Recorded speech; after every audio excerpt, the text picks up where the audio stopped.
ആകാശവാണി.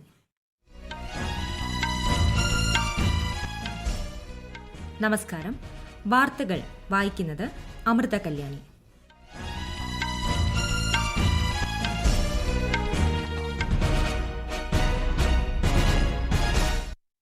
പ്രധാന വാർത്തകൾ. ഹോമിയോപ്പതി ചികിത്സാ സമ്പ്രദായത്തെ ജനകീയമാക്കുന്നതിൽ ഗവേഷണത്തിന് നിർണായക പങ്കെന്ന് രാഷ്ട്രപതി ദ്രൌപദി മുർമു. ലോക്സഭാ തെരഞ്ഞെടുപ്പിന്റെ 1ഉം 2ഉം ഘട്ടങ്ങളുടെ പ്രചാരണം ശക്തമാകുന്നു. മുതിർന്ന നേതാക്കളെ അണിനിരത്തി പൊതുറാലികൾ സംഘടിപ്പിച്ച് രാഷ്ട്രീയ പാർട്ടികൾ. ശ്രീലങ്കൻ ജയിലിൽ നിന്ന് മോചിതരായ 19 ഇന്ത്യൻ മത്സ്യത്തൊഴിലാളികൾ ഇന്ന് ചെന്നൈയിലെത്തി. വ്രതശുദ്ധിയുടെ നാളുകൾക്ക് വിരാമമിട്ട് ഇസ്ലാം മതവിശ്വാസികൾ ചെറിയ പെരുന്നാൾ ആഘോഷിക്കുന്നു. IPL ക്രിക്കറ്റിൽ ഇന്ന് രാജസ്ഥാൻ റോയൽസ് ഗുജറാത്ത് ടൈറ്റൻസ് പോരാട്ടം. വാർത്തകൾ വിശദമായി. രോഗശാന്തിയുടെ ശാസ്ത്രമെന്ന നിലയിൽ ഹോമിയോപ്പതിക്ക് ലോകമെമ്പാടുമുള്ള 80ഓളം രാജ്യങ്ങളിൽ പ്രചാരമുണ്ടെന്ന് രാഷ്ട്രപതി ദ്രൌപദി മുർമു. ലോക ഹോമിയോപ്പതി ദിനാഘോഷവും ന്യൂഡൽഹിയിലെ യശോഭൂമി കൺവെൻഷൻ സെന്ററിൽ സംഘടിപ്പിക്കുന്ന 2 ദിവസത്തെ സിംപോസിയവും ഉദ്ഘാടനം ചെയ്യുകയായിരുന്നു രാഷ്ട്രപതി. ദേശീയ, അന്തർദേശീയ, പ്രാദേശിക തലങ്ങളിൽ ഹോമിയോപ്പതി പ്രോത്സാഹിപ്പിക്കുന്നതിൽ നിരവധി സ്ഥാപനങ്ങൾ വഹിക്കുന്ന പങ്ക് ശ്രീമതി മുർമു അടിവരയിട്ടു. 21ാം നൂറ്റാണ്ടിൽ ഗവേഷണത്തിന് കൂടുതൽ പ്രാധാന്യമുണ്ട്. ഹോമിയോപ്പതി ചികിത്സാ സമ്പ്രദായത്തെ ജനകീയമാക്കുന്നതിലും അതിന്റെ വളർച്ചയും സ്വീകാര്യതയും ഉറപ്പാക്കുന്നതിലും ഗവേഷണം നിർണായകമാകുമെന്നും ശ്രീമതി മുർമു ചൂണ്ടിക്കാട്ടി. 21वीं सदी में अनुसंधान का महत्व निरंतर और अधिक बढ़ रहा है. इसलिए इस समारोह के लिए आपका विषय एम्पावरिंग रिसर्च एनहांसिंग प्रोफिशिएंसी बहुत प्रासंगिक है. होम्योपैथी चिकित्सा पद्धति की स्वीकार्यता तथा लोकप्रियता को और अधिक बढ़ाने में रिसर्च और प्रोफिशिएंसी की महत्वपूर्ण भूमिका रहेगी. കേന്ദ്ര ഹോമിയോപ്പതി ഗവേഷണ കൌൺസിലാണ് ദ്വിദിന സിംപോസിയം സംഘടിപ്പിക്കുന്നത്. ലോക്സഭാ തെരഞ്ഞെടുപ്പിന്റെ 1ഉം 2ഉം ഘട്ടങ്ങളുടെ പ്രചാരണം ശക്തമാകുന്നു. പ്രധാനമന്ത്രിയും മുതിർന്ന BJP നേതാവുമായ നരേന്ദ്രമോദി ഇന്ന് തമിഴ്നാട്ടിലെ വെല്ലൂരിൽ തെരഞ്ഞെടുപ്പ് റാലിയെ അഭിസംബോധന ചെയ്തു. ഇന്ത്യ ഇന്ന് ലോകത്തെ മുൻനിര ശക്തിയായി വളർന്നുവരികയാണെന്നും ഇതിൽ തമിഴ്നാട് വലിയ പങ്കുവഹിച്ചിട്ടുണ്ടെന്നും പ്രധാനമന്ത്രി പറഞ്ഞു. ബഹിരാകാശ മേഖലയിൽ ഇന്ത്യയെ മുന്നോട്ട് കൊണ്ടുപോകുന്നതിൽ തമിഴ്നാടിന് വലിയ സംഭാവനയാണ് നൽകിയത്. ഉൽപാദന രംഗത്ത് ഇന്ത്യയെ മുന്നോട്ട് കൊണ്ടുപോകുന്നതിൽ തമിഴ്നാടിന്റെ കഠിനാധ്വാനം നിർണായക പങ്കുവഹിച്ചിട്ടുണ്ടെന്നും പ്രധാനമന്ത്രി പറഞ്ഞു. സഖ്യകക്ഷിയായ PMKയുടെ ധർമ്മപുരി സ്ഥാനാർത്ഥി സൌമ്യ അൻപുമണിയും വെല്ലൂരിൽ BJP ചിഹ്നത്തിൽ മത്സരിക്കുന്ന മറ്റൊരു സഖ്യകക്ഷി നേതാവ് AC ഷൺമുഖത്തിനും വേണ്ടി അദ്ദേഹം വോട്ടഭ്യർത്ഥിച്ചു. ഇന്ന് കോയമ്പത്തൂരിനടുത്തുള്ള മേട്ടുപ്പാളയത്തെത്തുന്ന പ്രധാനമന്ത്രി നീലഗിരിയിലെ BJP സ്ഥാനാർത്ഥി ഡോക്ടർ L മുരുകൻ, കോയമ്പത്തൂരിലെ K അണ്ണാമലൈ, പൊള്ളാച്ചിയിലെ K വസന്തരാജൻ എന്നിവരെ പിന്തുണച്ച് പൊതുയോഗത്തിൽ സംസാരിക്കും. തമിഴ്നാട്ടിലെ 39 ലോക്സഭാ സീറ്റുകളിലേക്കുള്ള തെരഞ്ഞെടുപ്പ് ഏപ്രിൽ 19 ആദ്യഘട്ടത്തിൽ നടക്കും. ലോക്സഭാ തെരഞ്ഞെടുപ്പ് 2 വ്യത്യസ്ത ആശയങ്ങൾ തമ്മിലുള്ള പോരാട്ടമാണെന്ന് കോൺഗ്രസ് നേതാവ് രാഹുൽ ഗാന്ധി. രാജ്യത്തെ വിഭജിക്കാൻ വന്ന ശക്തികൾക്കൊപ്പം നിന്നവർക്കും രാജ്യത്തിന്റെ ഐക്യത്തിനും സ്വാതന്ത്ര്യത്തിനും വേണ്ടി പോരാടിയവർക്കും ചരിത്രം സാക്ഷിയാണെന്നും അദ്ദേഹം സമൂഹമാധ്യമത്തിൽ കുറിച്ചു. രാജസ്ഥാനിൽ ലോക്സഭാ തെരഞ്ഞെടുപ്പിന്റെ ആദ്യഘട്ട പ്രചാരണവും ഊർജിതമായി.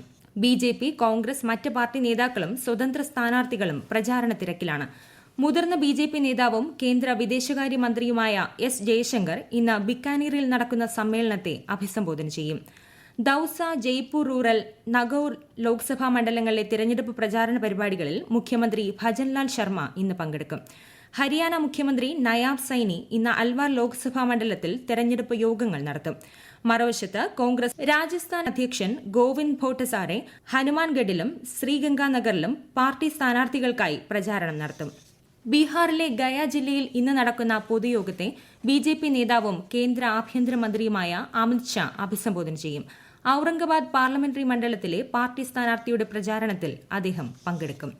ബീഹാറിൽ ലോക്സഭാ തെരഞ്ഞെടുപ്പിന് 22 സ്ഥാനാർത്ഥികളുടെ പട്ടിക പുറത്തിറക്കി രാഷ്ട്രീയ ജനതാദൾ. പാർട്ടി മുതിർന്ന നേതാവ് ലാലു പ്രസാദിന്റെ മക്കളായ മിസ ഭാരതി, രോഹിണി ആചാര്യ എന്നിവർ പാടലിപുത്ര, സാരൺ എന്നിവിടങ്ങളിൽ നിന്ന് മത്സരിക്കും. സംസ്ഥാനത്തെ 23 മണ്ഡലങ്ങളിലാണ് ലാലു പ്രസാദിന്റെ നേതൃത്വത്തിലുള്ള RJD മത്സരിക്കാൻ ധാരണയായിട്ടുള്ളത്. പ്രധാനമന്ത്രി നരേന്ദ്രമോദി ഇന്ന് മഹാരാഷ്ട്രയിൽ തെരഞ്ഞെടുപ്പ് പ്രചാരണത്തിനെത്തും. നാഗ്പൂർ ജില്ലയിലെ കൻഹാനിൽ വൈകുന്നേരം പൊതുയോഗത്തിൽ പ്രധാനമന്ത്രി പങ്കെടുക്കും. ശിവസേന ഷിൻഡെ വിഭാഗം സ്ഥാനാർത്ഥി രാജു പർവെ രാംടെക്, മണ്ഡലത്തിൽ നിന്നും മുതിർന്ന BJP നേതാവും കേന്ദ്രമന്ത്രിയുമായ നിതിൻ ഗഡ്കരി നാഗ്പൂർ മണ്ഡലത്തിൽ നിന്നും മത്സരിക്കുന്നു. നിതിൻ ഗഡ്കരിക്കെതിരെ കോൺഗ്രസ് പ്രസിഡന്റും പശ്ചിമ നാഗ്പൂർ എംഎൽഎയുമായ വികാസ് താക്കറെ മത്സരിക്കുന്നു. ശ്യാം ബാർവെയാണ് രാംടെക് മണ്ഡലത്തിലെ കോൺഗ്രസ് സ്ഥാനാർത്ഥി. ബഹുജൻ സമാജ് പാർട്ടി അധ്യക്ഷ മായാവതി നാളെ നാഗ്പൂരിലെ ഇൻഡോറയിൽ പൊതുയോഗത്തെ അഭിസംബോധന ചെയ്യും. നാഗാലാൻഡിലെ ബിജെപി നേതാവായ യംതുംഖോ പാറ്റോണിന് മുഖ്യ തെരഞ്ഞെടുപ്പ് ഓഫീസർ കാരണം കാണിക്കൽ നോട്ടീസ് നൽകി. വോഖയിൽ ഈ മാസം 5 നടന്ന പ്രചാരണ പരിപാടിയിൽ നടത്തിയ പരാമർശത്തിലാണ് നോട്ടീസ്. നാഗാലാൻഡ് പ്രദേശ് കോൺഗ്രസ് കമ്മിറ്റി സംഭവത്തിൽ നടപടി ആവശ്യപ്പെട്ട് തെരഞ്ഞെടുപ്പ് കമ്മീഷനെ സമീപിച്ചിരുന്നു. ലോക്സഭാ തെരഞ്ഞെടുപ്പിന്റെ 3ാംഘട്ട വോട്ടെടുപ്പിനുള്ള വിജ്ഞാപനം വെള്ളിയാഴ്ച പുറപ്പെടുവിക്കും. മധ്യപ്രദേശ്, മഹാരാഷ്ട്ര, ഉത്തർപ്രദേശ് എന്നീ സംസ്ഥാനങ്ങളിലെയും ജമ്മുകാശ്മീർ, നാദാ നാഗർ ഹവേലി, ദാമൻ ദിയു ഉൾപ്പെടെയുള്ള കേന്ദ്രഭരണ പ്രദേശങ്ങളിലെയും 94 മണ്ഡലങ്ങളിലേക്കാണ് 3ാം ഘട്ടത്തിൽ വോട്ടെടുപ്പ്. വോട്ട് രേഖപ്പെടുത്തിയ വിദ്യാർത്ഥികൾക്ക് പ്രവേശന പരീക്ഷകൾ എഴുതുന്നതിൽ യാതൊരു തടസ്സവും ഉണ്ടാകില്ലെന്ന് നാഷണൽ ടെസ്റ്റിംഗ് ഏജൻസി. ഇത് സംബന്ധിച്ച് സമൂഹമാധ്യമത്തിൽ പ്രചരിക്കുന്ന വാർത്ത അടിസ്ഥാനരഹിതമാണ്. വോട്ട് രേഖപ്പെടുത്തുമ്പോൾ വിരലിൽ മഷി പുരട്ടുന്നതിനാൽ അത് പരീക്ഷയിൽ വിലക്ക് ഏർപ്പെടുത്തുന്നതിന് കാരണമാകുമെന്ന രീതിയിലായിരുന്നു പ്രചരണം. വിദ്യാർത്ഥികൾ തങ്ങളുടെ സമ്മതിദാനാവകാശം വിനിയോഗിക്കണമെന്നും പഠനത്തിൽ ശ്രദ്ധ കേന്ദ്രീകരിക്കണമെന്നും NTA നിർദ്ദേശിച്ചു. ഈ വാർത്തകൾ ആകാശവാണിയിൽ നിന്ന്.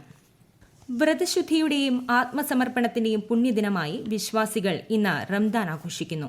രാവിലെ പള്ളികളിലും ഈദ്ഗാഹുകളിലും പെരുന്നാൾ നമസ്കാരം നടന്നു. പരസ്പരം സ്നേഹം പങ്കുവച്ച് കുടുംബങ്ങൾ ഒത്തുകൂടുന്നു. ഗവർണർ ആരിഫ് മുഹമ്മദ് ഖാൻ രാവിലെ ഭീമാപള്ളിയിലെ ഈദ്ഗാഹിൽ പങ്കെടുത്തു. UAE ഉൾപ്പെടെ ഗൾഫ് നാടുകളിലും ഇന്നാണ് ഈദുൽ ഫിത്തർ. മേഖലയിലുടനീളം വിശുദ്ധ റംസാൻ മാസത്തിന്റെയും നോമ്പാചരണത്തിന്റെയും സമാപനം കുറിച്ചാണ് പ്രഖ്യാപനം. UAEയിലെ പൊതുമേഖലാ ജീവനക്കാർക്ക് ഈദ് ആഘോഷത്തിന്റെ ഭാഗമായി ഈ മാസം 8 മുതൽ 14 വരെ അവധിയാണ്.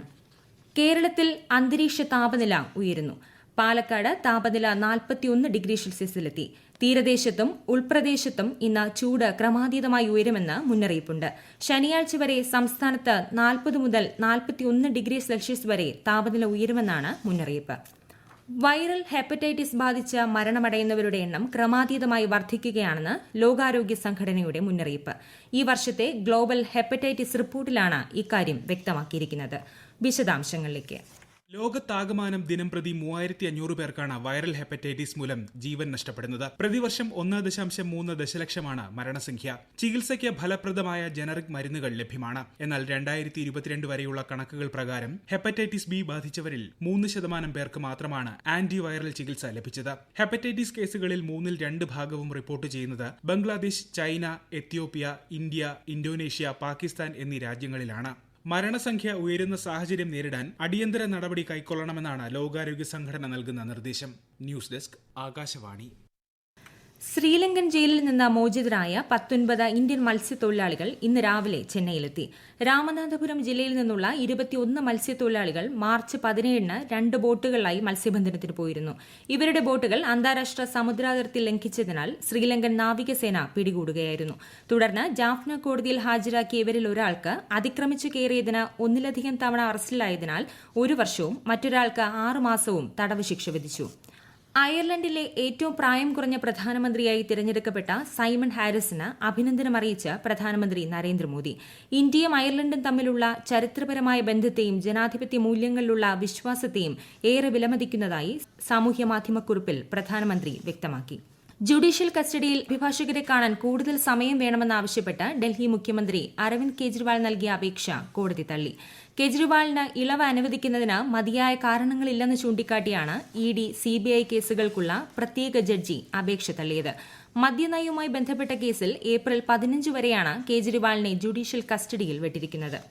ISL ഫുട്ബോളിൽ ഇന്ന് രാത്രി 7:30 നടക്കുന്ന മത്സരത്തിൽ പഞ്ചാബ് FC ഈസ്റ്റ് ബംഗാളിനെ നേരിടും. IPL ക്രിക്കറ്റിൽ ഇന്ന് രാജസ്ഥാൻ റോയൽസ് ഗുജറാത്ത് ടൈറ്റൻസുമായി ഏറ്റുമുട്ടും. രാത്രി 7:30-ന് ജയ്പൂരിലെ സവായ് മാൻസിംഗ് സ്റ്റേഡിയത്തിലാണ് മത്സരം. പ്രധാന വാർത്തകൾ വീണ്ടും. ഹോമിയോപ്പതി ചികിത്സാ സമ്പ്രദായത്തെ ജനകീയമാക്കുന്നതിൽ ഗവേഷണത്തിന് നിർണായക പങ്കെന്ന് രാഷ്ട്രപതി ദ്രൌപദി മുർമു. ലോക്സഭാ തെരഞ്ഞെടുപ്പിന്റെ 1ഉം 2ഉം ഘട്ടങ്ങളുടെ പ്രചാരണം ശക്തമാകുന്നു. മുതിർന്ന നേതാക്കളെ അണിനിരത്തി പൊതുറാലികൾ സംഘടിപ്പിച്ച രാഷ്ട്രീയ പാർട്ടികൾ. ശ്രീലങ്കൻ ജയിലിൽ നിന്ന് മോചിതരായ 19 ഇന്ത്യൻ മത്സ്യത്തൊഴിലാളികൾ ഇന്ന് ചെന്നൈയിലെത്തി. വ്രതശുദ്ധിയുടെ നാളുകൾക്ക് വിരാമമിട്ട് ഇസ്ലാം മതവിശ്വാസികൾ ചെറിയ പെരുന്നാൾ ആഘോഷിക്കുന്നു. IPL ക്രിക്കറ്റിൽ ഇന്ന് രാജസ്ഥാൻ റോയൽസ് ഗുജറാത്ത് ടൈറ്റൻസ് പോരാട്ടം. വാർത്തകൾ കഴിഞ്ഞു. അടുത്ത വാർത്താ പ്രക്ഷേപണം 6:30-ന്.